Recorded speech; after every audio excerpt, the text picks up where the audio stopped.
APTV Bharat news, हर खबर सच के साथ।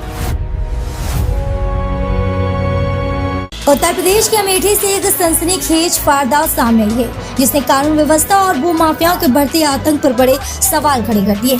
बताया जा रहा है कि एक युवक को गोलियों से भून दिया गया और उसका कसूर सिर्फ इतना था कि उसने अपनी पुश्तैनी जमीन लैंड माफियाओं के हवाले करने से इनकार कर दिया था।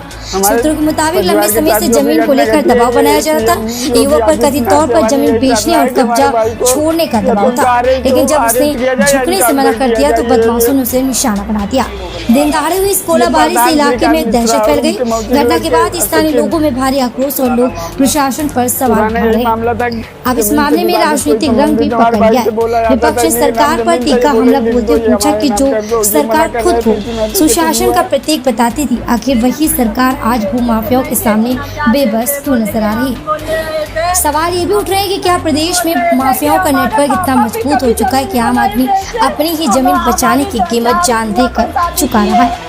विपक्ष आरोप है कि प्रदेश में भूमाफियाओं का आतंक लगातार बढ़ रहा है और कार्रवाई के बजाय उन्हें राजनीतिक संरक्षण मिल रहा है। फिलहाल पुलिस मामले की जांच में जुटी हुई है। आरोपियों की तलाश में दबिश दी जा रही है, लेकिन सबसे बड़ा सवाल यही क्या उत्तर प्रदेश में अपनी पुश्तैनी जमीन बचाना भी जानलेवा हो गया है। इस तरह घटना जबकि परिवार साथ घटी है। हमारे परिवार के साथ जो भी घटना घटी है, ये सीएम योगी आदित्यनाथ से हमारी यही प्रार्थना है कि हमारे भाई को या तो उनका अरेस्ट किया जाए या इनकाउंटर किया जाए।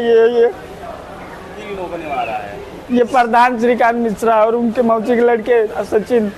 कोई पुराना यही मामला था, जमीन से विवादित कोई संबंधित हमारे भाई से बोला जाता था इन्हीं के नाम जमीन था, ये बोले लिख दो, ये हमारे नाम कर दो। ये मना कर रहे थे, इसी मैटर से कुछ हुआ है। ये जमीन कभी नहीं बेचते थे, नहीं बेचना चाहते थे। बोलेंगे हम बोले रहे थे, हम इनकी बहन भी बोल रहे थे कि हमारे पापा भी कभी जमीन को नहीं बेचे।